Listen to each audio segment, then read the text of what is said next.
Bien, ante todo tengan el público televidente muy buenas noches.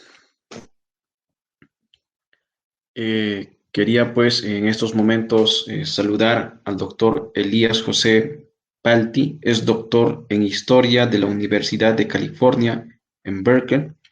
Realizó estudios postdoctorales en el Colegio de México y en la Universidad de Harvard. Actualmente se desempeña como docente en la Universidad Nacional de Quilmes y en la Universidad de Buenos Aires y como investigador del CONICET Argentina. Artículos suyos que han aparecido en la revista especializada de diversos países de historiadores, La Cuestión Nacional de 2003, Verdades y Saberes del Marxismo, Reacciones de una tradición política ante sus crisis, 2005, y Archaeology de Política Record.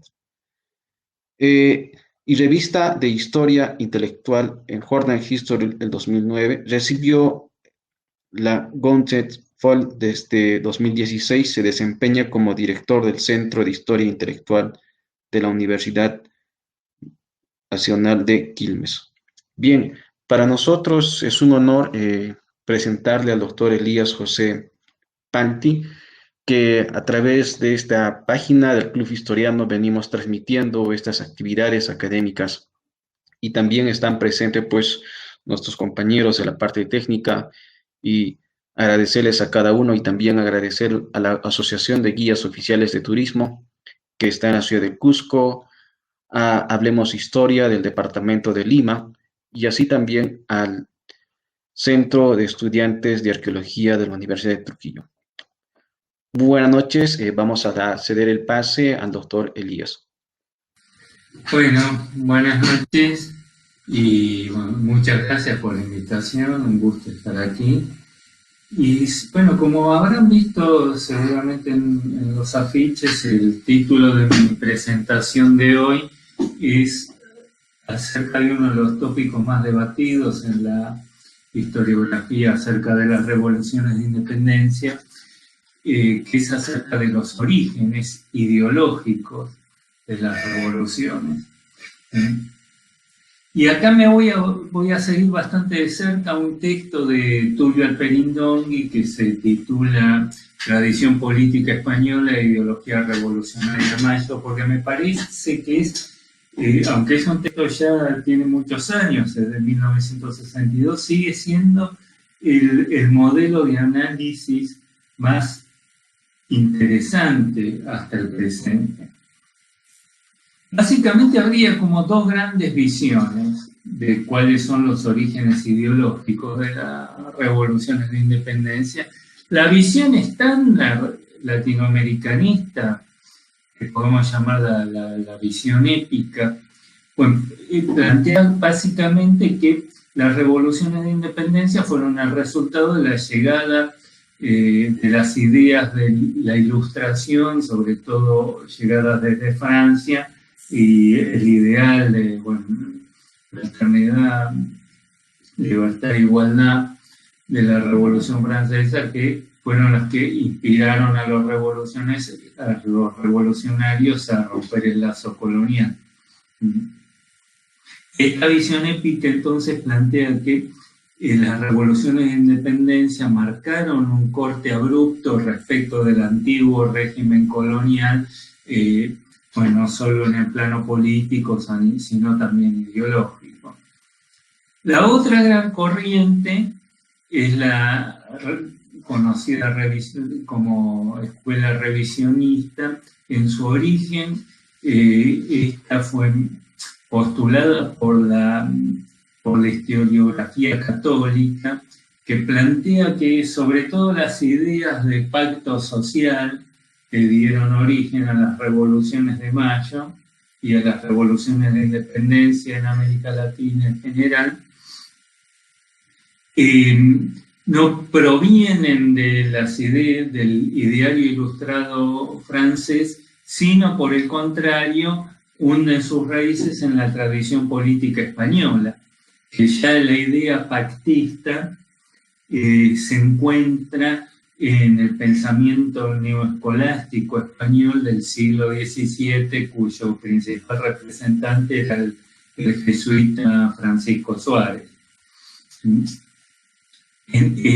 Frente a esta visión más rupturista, el revisionismo va a enfatizar más bien las continuidades que hubo también a nivel ideológico entre el pensamiento revolucionario y la tradición política española. Bueno, esta escuela revisionista se ha reactualizado en los últimos años a partir de esta perspectiva de autores como François Javier Guerrat, sobre todo, que es el más importante, que también ha insistido en la persistencia de estos imaginarios tradicionales luego de la independencia. Que América Latina en su conjunto se vio aferrada a una idea tradicionalista de lo social y la política que hunde sus raíces en la tradición neoescolástica española. ¿Por qué me oriento al texto de Alperignoni? Porque él va a replantear completamente la cuestión. De hecho, la pregunta misma acerca de si la idea pactista a la que apelaron los revolucionarios venía de la Ilustración francesa o de la tradición política española, del neoescolasticismo hispano, en realidad para él la pregunta misma carece completamente de sentido. Lo que, digamos, más allá de dónde vienen las ideas, para él la cuestión fundamental es a qué nuevas funciones van a servir estas ideas, más allá de su proveniencia. Y él se va a apartar entonces de simétricamente de ambas posturas, y nos va a ofrecer un cuadro, entiendo yo, bastante más complejo e interesante de esta cuestión, ¿no? Es decir, por un lado, contra la visión épica tradicional en América Latina, bueno, él va a insistir, va a retomar de alguna forma la crítica revisionista, mostrando hasta qué punto no se puede tomar literalmente el discurso de los propios revolucionarios que van a ver la revolución de independencia como una suerte de aurora de la libertad, un nuevo comienzo radical. Y básicamente lo que se propone él mostrar es hasta qué punto esa vocación de ruptura radical del pasado les viene de ese mismo pasado con el cual ellos quisieron romper.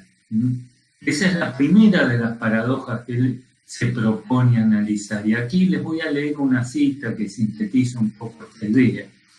Él dice,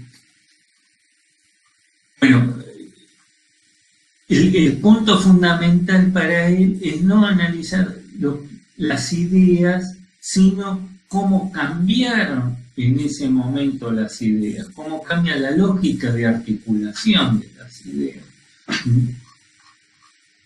Dice, las ideas en cuyo nombre se condena esa realidad prerevolucionaria han nacido de esa misma realidad, dice.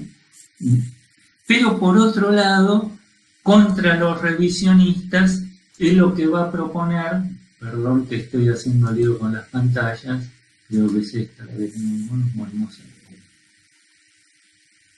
¿Se ve bien ahí?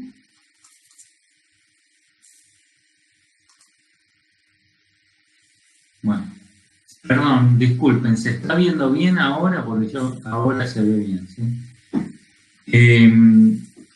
Me parece que no sé si les voy a compartir porque se me complica cada vez que comparto. Bueno, volviendo entonces al tema. Por otro lado, contra los revisionistas, él se propone entonces también clarificar otra paradoja, ¿no?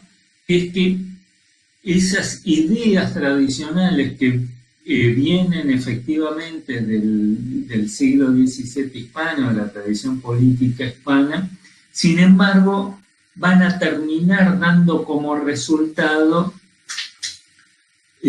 algo exactamente opuesto a lo que esas ideas originalmente buscaban. Bueno, para ello entonces él se propone analizar cuál es cómo se llega a las revoluciones de independencia y cómo esa tradición política, esos conceptos que vienen del pasado van a experimentar una serie de torsiones que van a terminar dando lugar a la emergencia de un discurso revolucionario que, como les decía, era lo contrario a lo que estas mismas doctrinas buscaban sostener, ¿no? Bueno, y lo primero que señala entonces frente a estas doctrinas revisionistas, frente a estas escuelas revisionistas, es el hecho de que el pactismo neoescolástico en realidad no tiene nada que ver con la idea pactista de la Ilustración. Lo que pierden de vista entonces estas escuelas revisionistas es que, si bien esta idea pactista neoescolástica sostenía que la soberanía fue dada por Dios a la comunidad, fue la comunidad la que luego entregó la soberanía al monarca, existe ya una idea de soberanía popular. El punto fundamental que difiere es que en el marco del pensamiento neoescolástico, ese pueblo, que es el portador de la soberanía, esa comunidad, no existe por fuera de la figura del monarca. La comunidad no existe sin un centro de poder en torno al cual articularse. Francisco Suárez, al que mencioné antes, de hecho decía: un cuerpo sin cabeza es mutilado y monstruoso. No puede existir una comunidad sin una cabeza, sin un poder político. Lo que existe es una pluralidad de individuos dispersos, lo que produce la reducción de esa pluralidad de individuos en el todo de la comunidad es la existencia de un poder político y más concretamente el soberano, ¿no? La figura real. Por otro lado, hay otra diferencia fundamental entre el concepto pactista neoescolástico y el ilustrado, que es que si bien la idea de pacto le impone límites al poder real, esos límites no van a estar dados por la voluntad de los sujetos. El pacto social no quiere decir que el monarca deba, o el poder político, el gobernante, deba obedecer a la voluntad popular, a la voluntad de los sujetos. Porque en el marco del antiguo régimen la voluntad no tiene fuerza normativa. Que la gente quiera algo no quiere decir que esté bien. Hay principios eternos de justicia a los que el poder político debe responder, y eso no son susceptibles de opinión. Esos principios de justicia fueron establecidos por Dios. Pues las limitaciones al poder real entonces van a estar dadas por los fines hacia los cuales se debe orientar la acción del gobernante. La idea es que, bueno, hay una frase que sintetiza eso, que el pacto social es el recuerdo de que la soberanía le fue conferida al monarca no para beneficio propio, sino para beneficio de la comunidad. Hay ciertos principios eternos de justicia que el monarca no puede violentar sin convertirse en un tirano, con lo cual se vuelve legítimo su destronación. De hecho, los jesuitas van a ser los que van a sostener la doctrina de la legitimidad del tiranicidio a aquel monarca que ha violado esos principios eternos de justicia. Sin embargo, Bueno, hay que tener en cuenta que más allá de que esta doctrina impone límites y que incluso sostiene la idea de la legitimidad del tiranicidio, Atterlin nos recuerda que se trataba de una doctrina del poder, no de la revolución. Bueno, y acá en este segundo aspecto es donde encontramos la primera torsión que se produce ya a fines del siglo XVII, sobre todo con Solórzano, dice él, lo que se da, la primera transformación que se da en este concepto es en esta idea de cuáles son esos fines a los cuales está adherido el poder real, ¿no? La investidura real, que ya no van a ser fines sagrados para el escolasticismo. La función de una comunidad, el objetivo último de todo agrupamiento humano es lograr una visión de Dios y acercarse a los principios eternos de justicia. Ya en los fines del siglo XVII, comienza a reinterpretarse estos fines ya en términos seculares. El objeto último del poder político, del poder real, es lograr el bienestar de la comunidad, impulsar, sostener el bien común, ¿no? Y esto supone un cambio fundamental, ¿no? Respecto de cuáles son aquellos valores y principios en función de los cuales va a ser evaluada la acción del poder político, ¿no? De todos modos, todavía este mayor empirismo, lejos de minar el sistema del antiguo régimen, de hecho va a reforzar el carácter autoritario del poder. Hay una diferencia fundamental acá. Esos principios tradicionales de justicia, tal como se los concebía hasta ese momento, que por ser trascendentes, inherentemente humanos, algo que Dios ha establecido, serían también por ello mismo inmediatamente transparentes para los sujetos. Esos principios eternos de justicia son parte del orden natural y por lo tanto no se necesita ser ilustrado para saberlos, para conocerlos, basta con ser moralmente apto, digamos. Cualquiera no tiene que ir a la universidad para saber que asesinar está mal, por ejemplo. Desde el momento en que ahora estos principios, estos valores ya no son eternos, pierden también su carácter transparente. Desde el momento que son de orden técnico, convencional, ya escapan del campo doxológico, es decir, de la opinión popular. Cómo desarrollar una producción no es algo sobre lo que cualquiera puede opinar, sino solo aquellos que poseen un conocimiento especializado, que es un saber de tipo de orden técnico, ¿no? En este sentido, la capacidad de juzgar la acción del gobernante se hurta de alguna forma a la opinión popular y adquiere un carácter, si se quiere, más esotérico con el avance del empirismo ilustrado, ¿no? Pero acá se produce un segundo deslizamiento que es aún más fundamental, es que en el curso ya del siglo XVIII entonces se va a quebrar el otro de los principios que señalaba Atterlin, que es que la nación se va a desprender de la figura monárquica.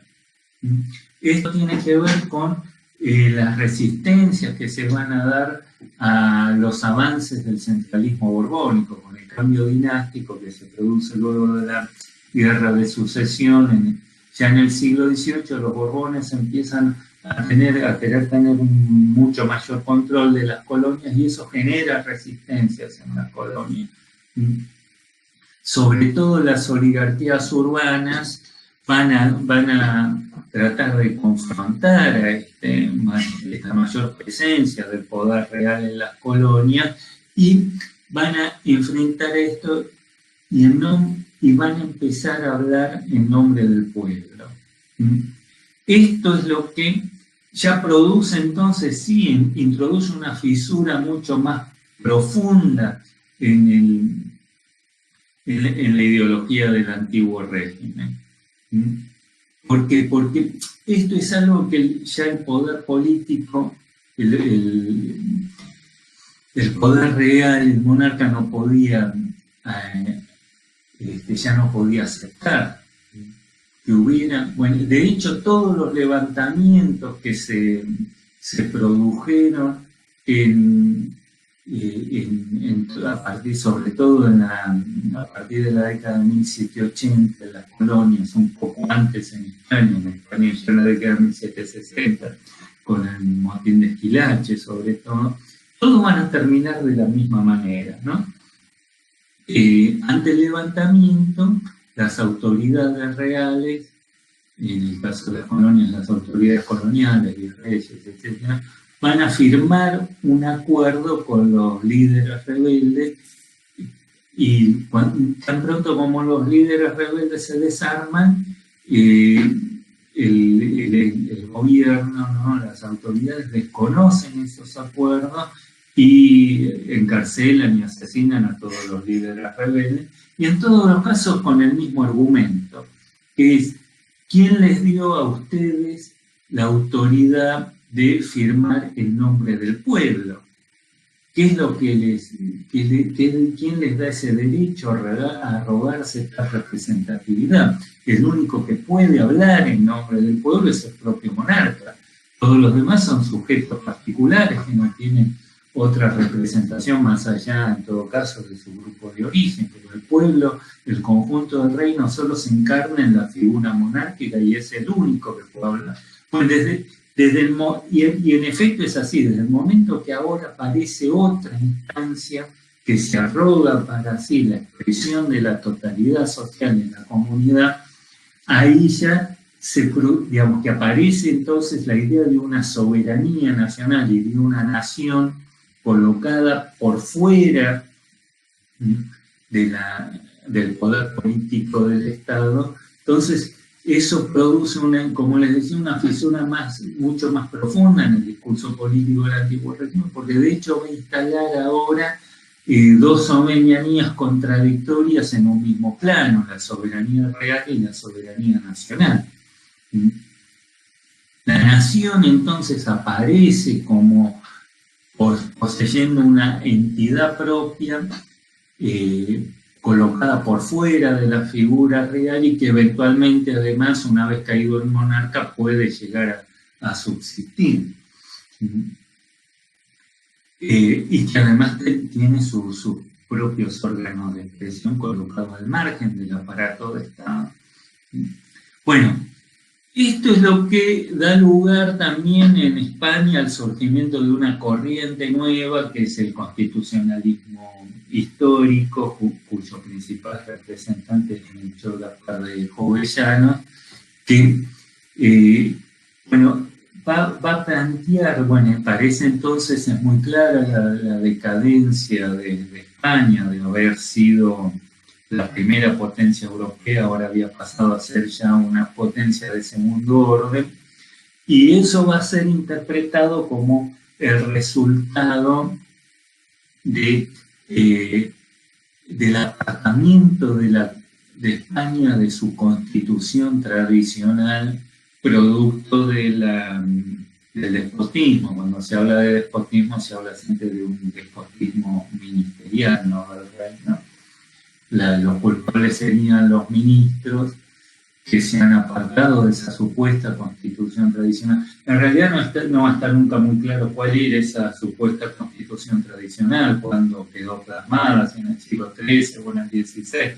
Pero más allá de eso, todo se va a empezar a invocar la existencia de una suerte de constitución tradicional a la que habría que tratar de recobrar.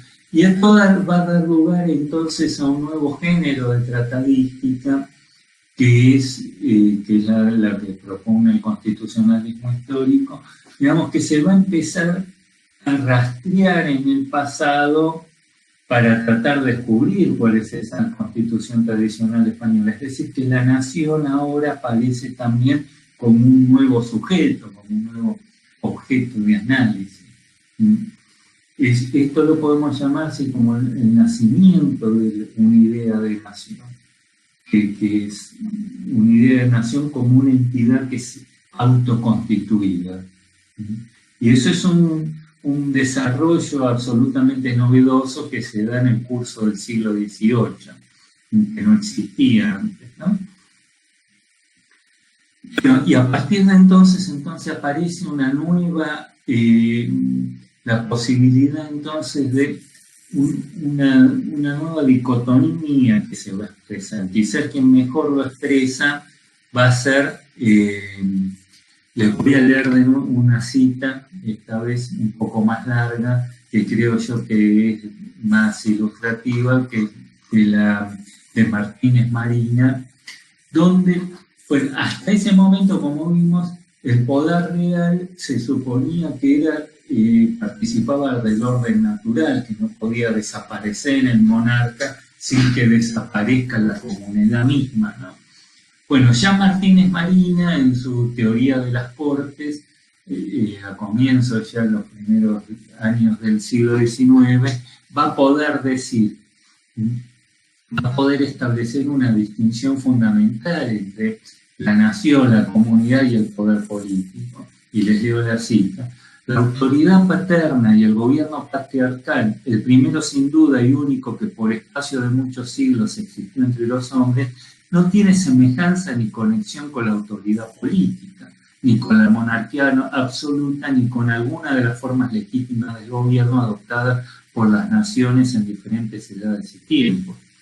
La autoridad paterna, bajo la primera consideración, proviene de la naturaleza, precede a toda convención, es independiente de todo pacto, invariable, incomunicable, imprescriptible. Circunstancias que de ninguna manera convienen ni son aplicables a la autoridad política y menos a la monarquía absoluta. Este género de gobierno lo introdujo el tiempo, la necesidad y el libre consentimiento de los hombres. Es variable en su forma y sujeto a mil vicisitudes. ¿Qué es lo que está diciendo entonces ahora? Bueno, a ver si puedo volver a la pantalla. Bueno, ahora sí. ¿Qué es lo que está diciendo Martínez Marina? Entonces, que tenemos por un lado la nación, que sí es de orden natural, pero que el poder político, antes el monarca no era como lo que era el padre a nivel en el ámbito doméstico, lo era el monarca a nivel del conjunto de la comunidad. Y la autoridad paterna hunde sus raíces en las leyes mismas de la naturaleza, no está sujeto al consentimiento. No es que los hijos tienen que votar si aceptan la autoridad paterna, ¿no? Bueno, mismo ocurría con la autoridad real. Bueno, esto, como vemos, cambia radicalmente ahora y lo que se piensa es que hay una diferencia fundamental entre el ámbito doméstico y el ámbito político. Y esto por asociación con la nación. La nación es una entidad natural que existe en sí misma, independientemente de la voluntad y el consentimiento de los sujetos, mientras que el poder político es de carácter convencional, artificial y por lo tanto variable, susceptible de transformación. Bueno, todo el discurso revolucionario se va a apoyar entonces sobre esta dicotomía, la existencia por un lado de una nación natural y por otro lado un poder político artificial y convencional. Pero esta distinción va a dar lugar entonces al surgimiento finalmente de la idea de un poder constituyente, que hay una entidad nueva que es la nación, que es la encargada de instituir ese poder político de manera convencional. Y acá, bueno, hay una frase que dice Tocqueville, que cita Tocqueville, de un miembro de la Asamblea Nacional Francesa, Loménie de Brienne, que decía: desde el momento en que la nación se volvió objeto de debate, ya el antiguo régimen había terminado. Básicamente, ¿qué es lo que está diciendo Tocqueville?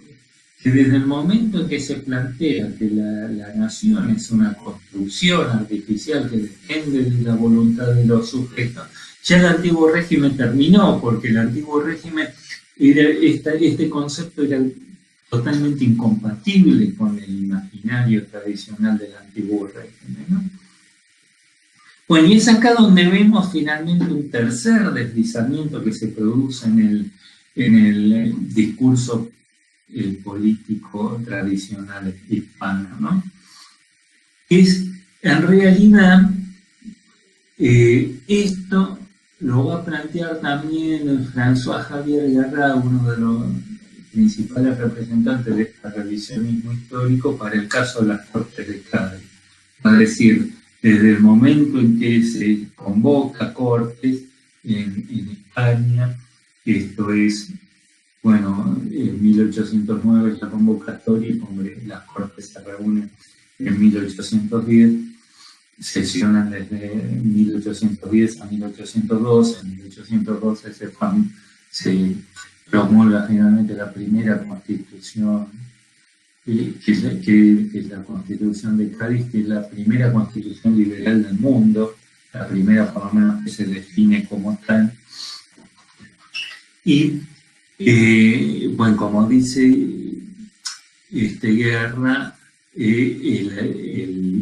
la reunión misma, la emergencia misma de un poder constituyente puso fin al antiguo régimen.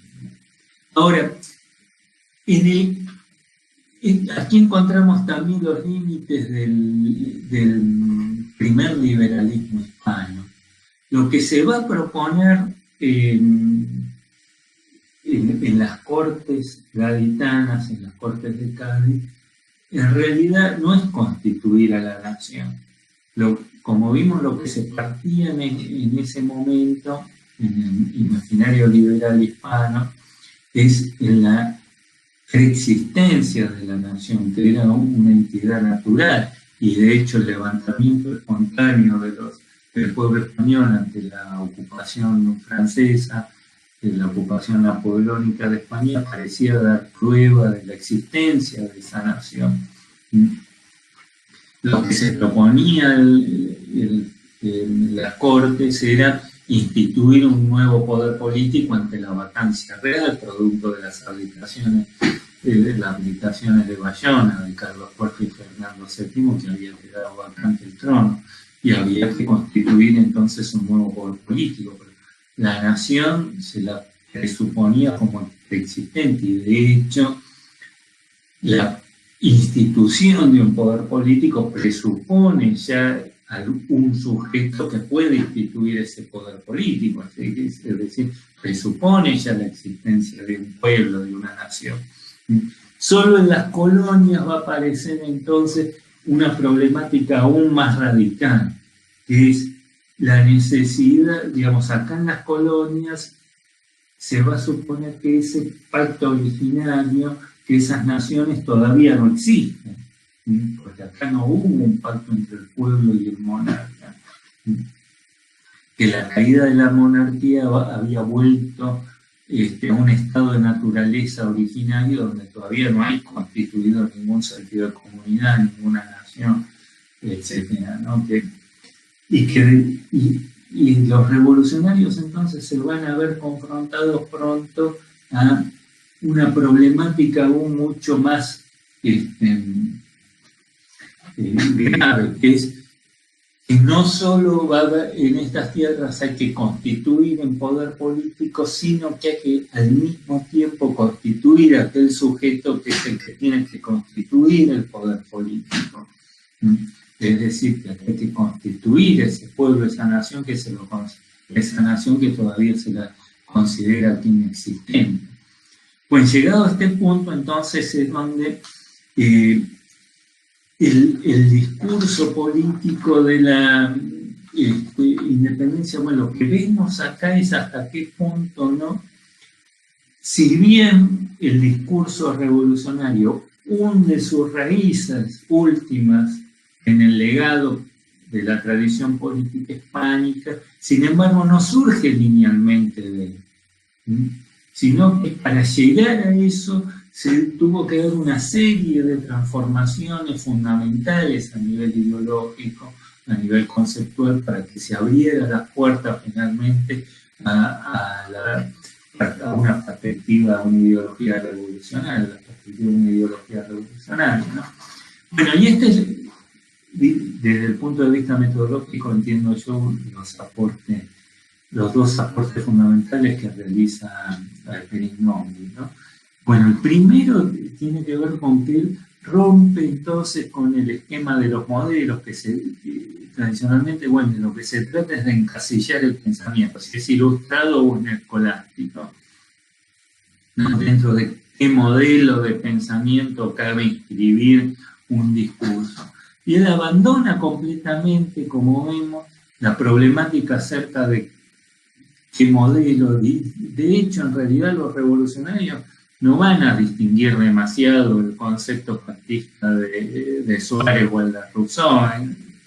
Normalmente se mezclan motivos tomados de fuentes diversas en el discurso revolucionario. Lo importante es reconstruir, no buscar cómo clasificar las ideas, sino reconstruir procesos ideológicos, cómo se llega a la emergencia de este discurso revolucionario, una serie de transformaciones que se fueron dando dentro de esa tradición política, y sobre todo cómo se van resignificando y refuncionalizando esas viejas ideas en función de las nuevas problemáticas que van a ir emergiendo en cada momento.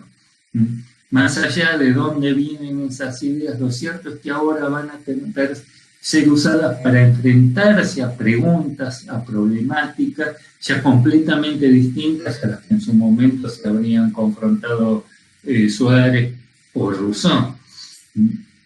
Bueno, y el segundo de los cambios fundamentales que me interesa destacar es que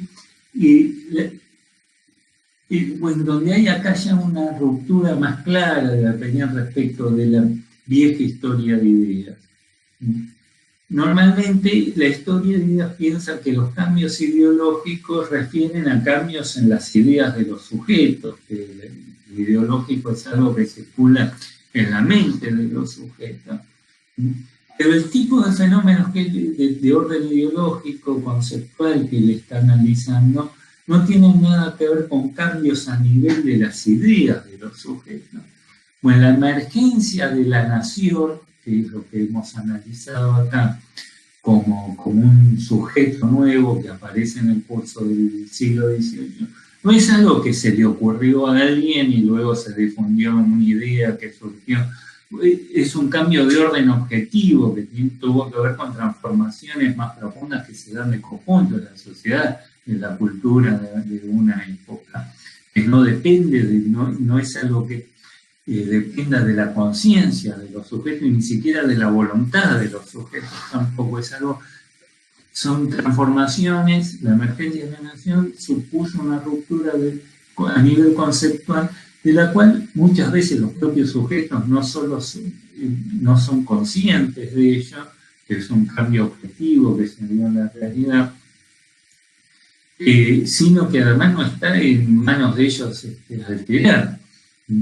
Son independientes, como decía, tanto de la conciencia como de la voluntad de los sujetos.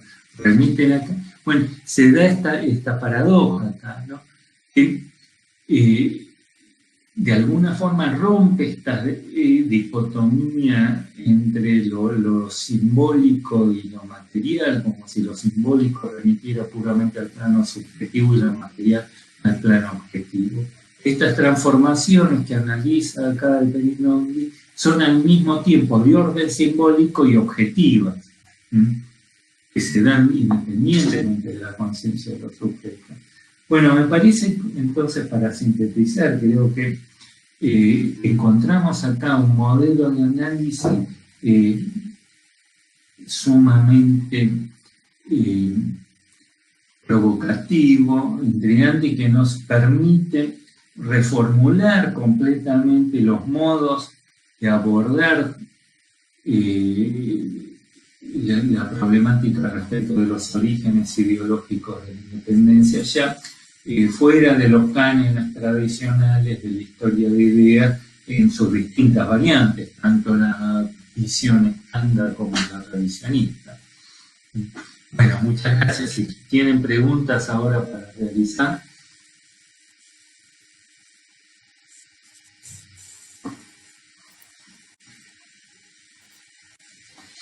Ok. Franklin, ¿estás ahí, por favor? Sí, ahí me encuentro. ¿Tienes algunas palabras que decir, por favor, sobre la ponencia del señor Elías Palti? No escucho bien.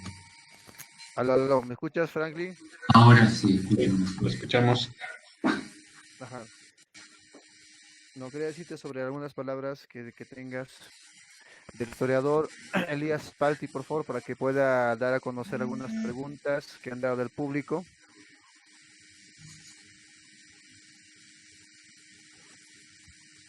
¿Me escuchas, Frank? Sí. Bien, Elías, también felicitarte por la conferencia que nos has brindado, por el comentario, de labor que viene investigando.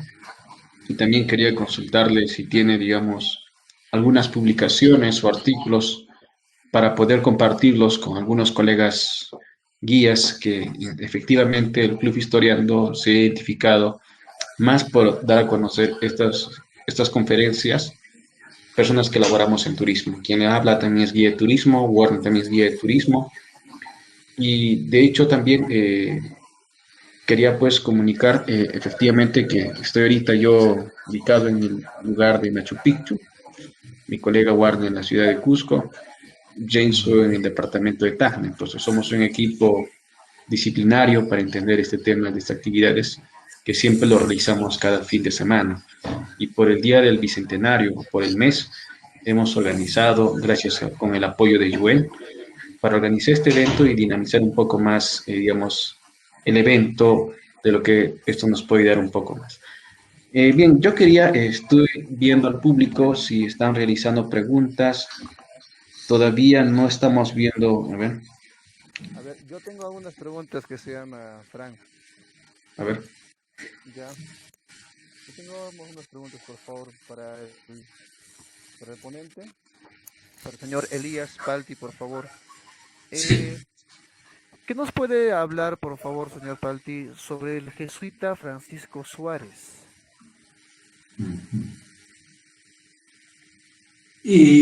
Bueno, Suárez fue uno de los más grandes pensadores de su siglo, que hoy está un poco olvidado, ¿no? Pero él en su momento tuvo una repercusión fundamental. De hecho, Hobbes lo cita a Suárez, por ejemplo. Y, y, y en realidad lo que quedó de la... Bueno, él escribió un texto de la defensa de la fe que fue, digamos, Suárez fue sobre todo el principal representante de una segunda generación de la escolástica española. En esos años España era el centro no solo político de Europa, sino también cultural, sobre todo la Universidad de Salamanca. Y los jesuitas tuvieron un papel fundamental en esto porque actuaron y estaban muy vinculados al papado y fueron de hecho la espada del papado contra la reforma, fueron los principales ideólogos de la contrarreforma. Y bueno, este libro, por ejemplo, La defensa de la fe, fue escrito contra Jacobo I, el rey de Inglaterra, que era el que sostenía la teoría del derecho divino de los reyes. El poder le había sido conferido a los reyes directamente de Dios. Le venía la soberanía directamente de Dios. Es en en el marco de esta disputa contra los reyes protestantes, que se desarrolla la idea neoescolástica, sobre todo por parte de Francisco Suárez, de la teoría del pacto social, que dice, bueno, esto de que la soberanía no le fue conferida directamente al monarca, sino que le fue conferida a la comunidad, al pueblo, y fue el pueblo a su vez el que se la dio al monarca. Esto fue un principio en su momento sumamente revulsivo, porque abría las puertas, como decía, como le va a responder Jacobo I, que así como el pueblo le confirió la soberanía al monarca, entonces se la podía también quitar. Y por eso se la consideraba una doctrina subversiva. Y de hecho ese libro fue incinerado públicamente tanto en París como en Londres. Y en efecto es cierto que los contrarreformistas sostenían la idea de la legitimidad del tiranicidio, es decir, que se podía, que era legítimo rebelarse contra un rey apóstata, como sería el caso de los reyes protestantes, ¿no? Pero sí, definitivamente ellos jamás sostendrían la posibilidad de levantarse contra un rey legítimo. El gran problema que aparece ahí, que es el que va a dar lugar, ¿no?, a todos los debates y al surgimiento de una filosofía política en el siglo XVII, va a ser cómo determinar cuando un rey se ha vuelto un tirano o no. ¿Quién puede decidir esto? Y es acá donde Suárez es particularmente lúcido respecto de que en el fondo eso es algo indecidible, que no hay forma de, para cada uno. Bueno, ya esto Hobbes en el Leviatán va a decir, ¿cómo distinguir? Bueno, estaba la vieja teoría, ¿se escucha? Sí, Estaba la vieja teoría de las formas de gobierno, que había 3 formas de gobierno legítimas: monarquía, aristocracia y democracia, y 3 expresiones bastardas, ¿no? La tiranía, la oligarquía y la demagogia. La pregunta que se plantea Hobbes es cómo distinguir, por ejemplo, un monarca legítimo de un tirano, una democracia de una demagogia, una aristocracia de una oligarquía, de un régimen oligárquico.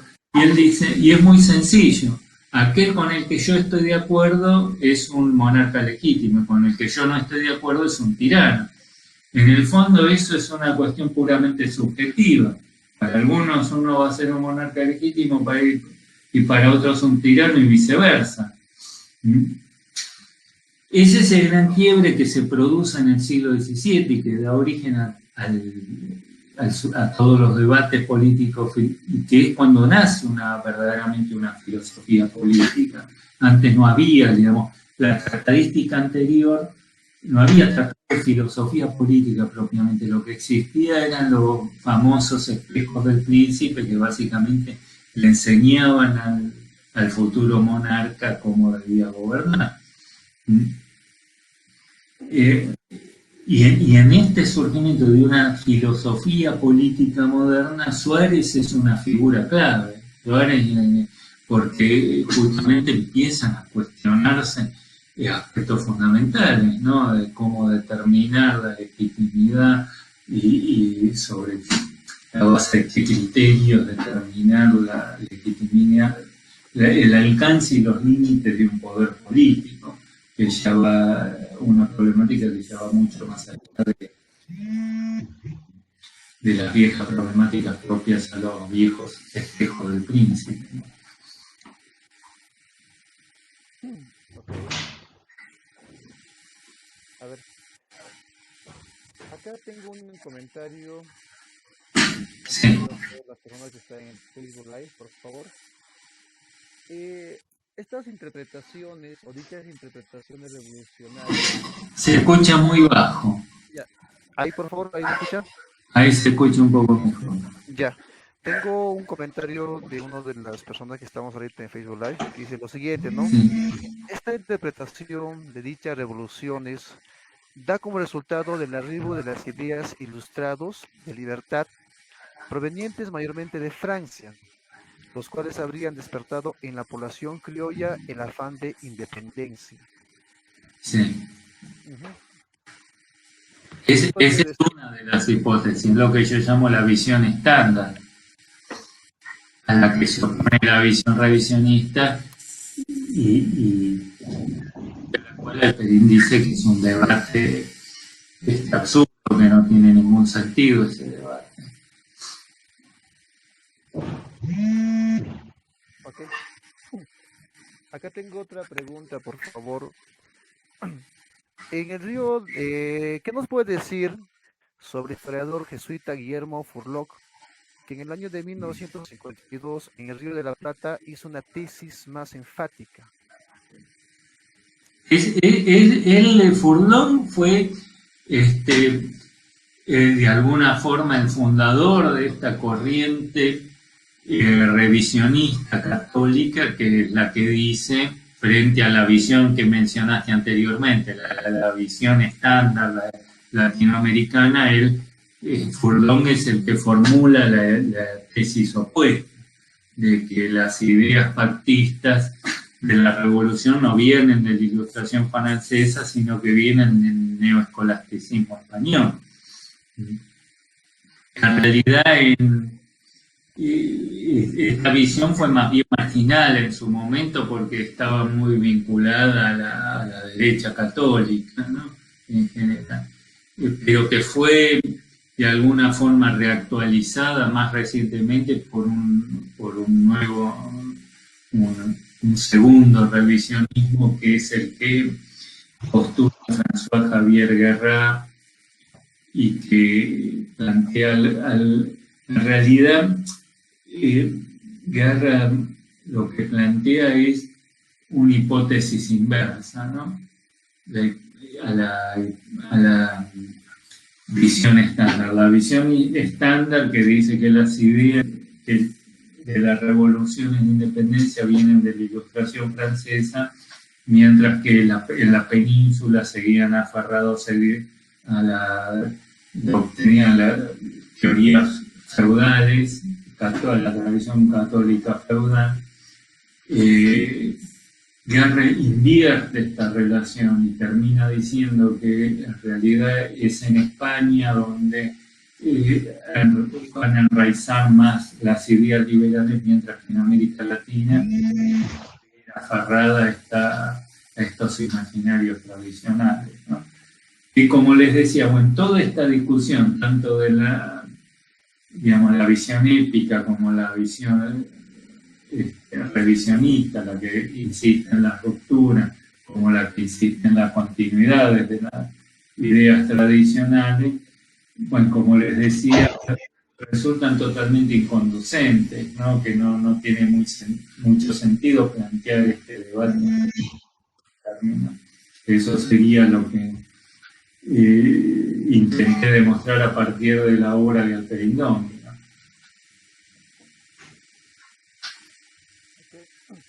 Acá estoy viendo que bastante... También, ¿no? Perdón, no te escucho ahora, si puedes hacerlo un momento. En ahí, por favor, escuchan. Sí, ahora sí. Ya. Estaba viendo que al principio, la tesis del señor jesuita Guillermo Furlow no fue tomado así, más o menos como veraz, o no fue tomado en consideración.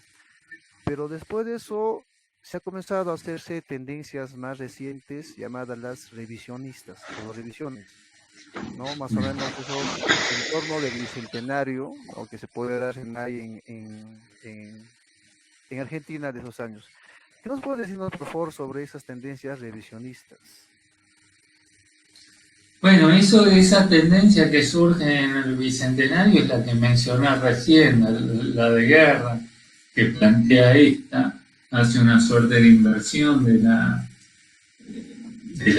visión clásica estándar de las revoluciones de independencia, y donde va a plantear esto, que contrariamente a lo que dice esta visión estándar, donde enfatiza por un lado la modernidad de las referencias conceptuales de los revolucionarios en las colonias frente al tradicionalismo ideológico de los peninsulares, él va a señalar más bien lo contrario, que todas las grandes novedades políticas, el proceso de modernización política se dio en realidad de forma más temprana y mucho más profunda en la propia península, mientras que en América Latina sí, los latinoamericanos siguieron aferrados a idearios tradicionalistas, porque acá no existían las condiciones para un proceso de modernización política, porque no existían, bueno, lo que llama los estados, no había surgido acá verdaderamente una esfera pública, un ámbito de publicidad como sí había en la península, ¿no? Las nuevas sociabilidades como los cafés literarios, la prensa, etcétera, que dan lugar a un proceso de modernización política. En las colonias estaba mucho menos desarrollado y por lo tanto el tradicionalismo político e ideológico de las colonias era mucho más marcado que en España. Eso es lo que dice este segundo revisionismo, ¿no? Alperín, en realidad, lo que vimos nos muestra exactamente lo contrario, que más allá, ¿no?, de cuáles eran las ideas o no de los sujetos, lo que se va a plantear en las colonias eran problemáticas mucho más radicales y ya mucho más apartadas de las problemáticas propias a las del antiguo régimen, y que por lo tanto la dinámica política acá va a cobrar un carácter mucho más claramente revolucionario, porque supuso una ruptura más fundamental, no por las ideas o no de los sujetos, sino por el tipo de problemas que se están planteando, son mucho más drásticos, que tienen que ver ya con la cuestión de cómo se constituye la nación misma, ¿no?, que es definitivamente una problemática completamente ajena al discurso político del antiguo régimen. Ok, acá estaba viendo, según señala Halperin Dolgin, bueno, él insiste, ¿no?, que la continuidad entre las ideas fascistas y neoclasistas debería darse, no pierde una diferencia crucial. El monarca que viene a integrarse el cuerpo místico de la república, o sea, el monarca debería ser aquella persona que sería cabeza. Sí. Claro, es más lo que dijo. No te escucho. No, ahora. Lo que dijo. ¿Aló? ¿Me escucha? Sí, ahora sí. No. Le decía sobre el pensamiento que hacía Halperin Dolgin, que es el monarca que viene a encararse el cuerpo, ¿no?, de la república, o sea, sería como la cabeza. Es como que dice, pues, un cuerpo sin cabeza es mutilado y un monstruo, ¿no? Es lo que dice Halperin Dolgin. ¿Qué nos puede decir al respecto de eso? No, y, digamos, esa es una frase de Francisco Suárez, ¿no? Alperín Dolgin señala esto respecto de Francisco Suárez, que en el pensamiento neoescolástico del siglo XVII no se puede pensar la nación desprendida del cuerpo de la figura monárquica, ¿no?, que es en la figura del monarca en que viene a encarnarse el cuerpo místico de la república, la encarnación misma de la comunidad, y por lo tanto si desaparece el monarca desaparece la comunidad misma para el siglo XVII. Eso es una idea, digamos, en este marco era inconcebible una revolución política como la que se dio en el siglo XIX. Por eso, si bien el discurso revolucionario remite en un sentido a la idea de pacto social de los neoescolásticos, sin embargo va a cambiar su sentido completamente, porque esa idea del siglo XVII, en el marco del pensamiento del siglo XVII, era impensable una idea de la revolución. Ok. Muy bien. Eso sería todas las preguntas y algunas opiniones. Bueno, les agradezco entonces la invitación, ¿eh? Nos vemos en alguna otra oportunidad entonces. Muy bien. A ver, Franklin, te voy a pasarte la posta. Bueno, un saludo, ¿eh? Adiós.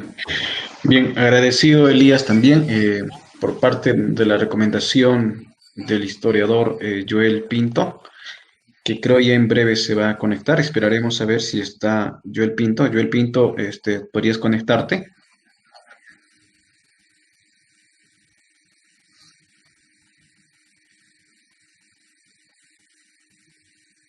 Creo que todavía no se conecta Joel. Entonces, Bueno, por Elías, dale mi saludo como, de mi sí, parte. como siempre queremos invitarle tal vez en otras actividades que vamos a tener, no será al año, sino estos años, otros temas que nos pueda brindar y así fortalecer, digamos, un conversatorio más amplio, porque siempre nuestras actividades han empezado de 7 hasta las 9 de la noche, dando a conocer propuestas de cada investigador. Estoy muy agradecido, doctor Bueno, Elías. Un abrazo fraterno desde acá, bueno, desde Machu Picchu. adiós, Cuídense. saludos. Igualmente.